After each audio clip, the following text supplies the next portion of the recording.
IAS institute నిర్వహిస్తున్న all India scholarship exam pass అవ్వండి. 2 years ఫీజులో 50% మాత్రమే పే చేయండి. ఫస్ట్ క్వశ్చన్ ఎట్లా అవుతుందండి అంటే సారీ ఇప్పుడు వరకు మీకు అవకాశం ఇచ్చాను మీరు నో సిగ్నేచర్ లేకుండా క్వశ్చన్ వేసే అధికారం మీకు ఎవరు ఇచ్చారండి? అంటే ఫస్ట్ సిగ్నేచర్ ఉన్న వాళ్ళకే అవకాశం ఇస్తాం, ప్లీజ్ ఏమనుకోవద్దు. నెక్స్ట్ మినిస్టర్ గారు సార్ మీరు మాట్లాడారా? చిన్నదే ఇది అయిపోతుంది చిన్నదే. మీకు వచ్చిందా ఇక్కడ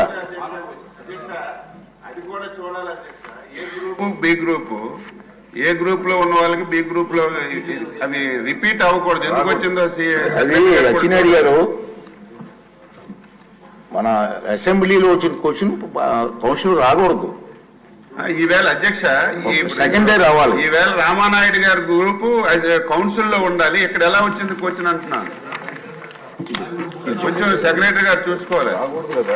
సెక్రటరీ గారు కాదు, అన్ని కూడా స్పీకర్ గారు సెక్రటరీ మీద మాట్లాడతారు. ఒక్క నిమిషం కూర్చొని చెప్తాను, చదువుతా. అసెంబ్లీ పంపిన ప్రశ్నలు కొన్ని శాఖల అధికారులు నోటీస్ పాయింట్ అనాలోచితంగా వేరే శాఖలు వాళ్ళే పంపించుకుంటున్నారు. ఈ రోజు కూడా వచ్చింది ప్రాబ్లం.